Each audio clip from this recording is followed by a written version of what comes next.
നല്ല രുചിയുണ്ട് പായസം. എല്ലാവരും ഒന്ന് ട്രൈ ചെയ്ത് നോക്കണം.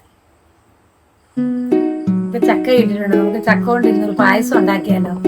ഏത് പായസം ഉണ്ടാക്കണം? അടപ്രഥമനായാലും എന്നാ വാ, നമുക്ക് ചക്ക പായസം ഉണ്ട്. ചട്ടി ചൂടായി, നമുക്ക് നെയ്യ് ഒഴിച്ച് ചക്കയൊന്ന് വഴറ്റിയെടുക്കാം. നല്ല കൂഴച്ചക്ക.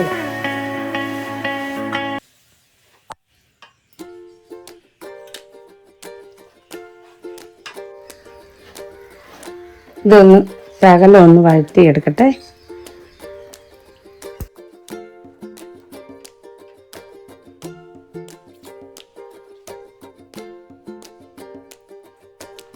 ശർക്കരയൊക്കെ പാനിയാക്കി ഞാൻ അരിച്ചു വെച്ചിട്ടുണ്ട്. നമുക്കിത് ഇതിലേക്ക് ഒഴിക്കാം. അരിച്ചത് നല്ല ശർക്കര.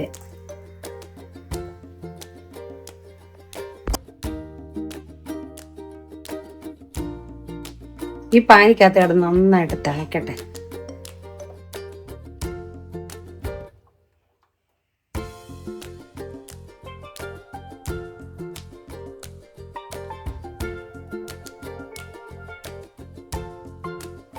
നന്നായിട്ട് തിളച്ച് നന്നായിട്ട് കുറുകി കേട്ടോ ഗൈസ്. നല്ല സൂപ്പർ മണം വരുന്നുണ്ട്.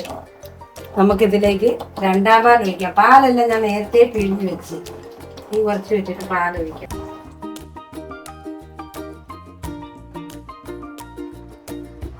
അങ്ങനെ നമ്മുടെ ചക്കപ്പായസം ഇത് നന്നായിട്ട് കുറുകി വന്നിട്ടുണ്ട്.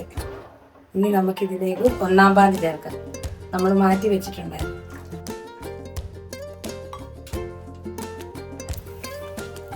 ഇതെനിക്ക് എൻ്റെ ചേട്ടൻ പറഞ്ഞു തന്ന ടിപ്സാണ്. പൂവമ്പഴം, ഒരു പൂവമ്പഴത്തിനകത്ത് ശകലം പഞ്ചസാര ഇട്ട് മിക്സ് ചെയ്ത് നമ്മുടെ ഈ ചേർത്ത് വെച്ചിരിക്കുന്ന പായസത്തിനകത്തേക്ക് ചേർക്കാം. നന്നായിട്ട് ഞെരടിയെടുക്കും.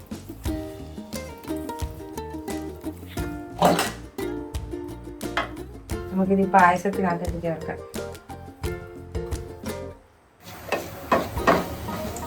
അണ്ടിപ്പരിപ്പും മുന്തിരിയും തേങ്ങയും കൂടെ നമ്മൾ നെയ്യിൽ വറുത്ത് ചേർക്കാൻ പോകും പായസത്തിനകത്തോട്ട്. എന്നിട്ട് ഞാൻ നെയ്യ് എല്ലാം ഇതിലോട്ട് ഒഴിക്കുക.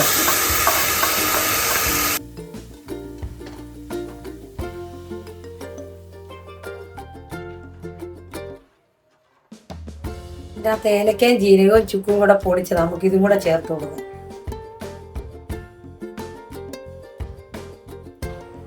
ബാക്കി വന്ന നെയ്യ് കൂടി ഞാൻ ഇതിനകത്തേക്ക് ഒഴിക്കുക.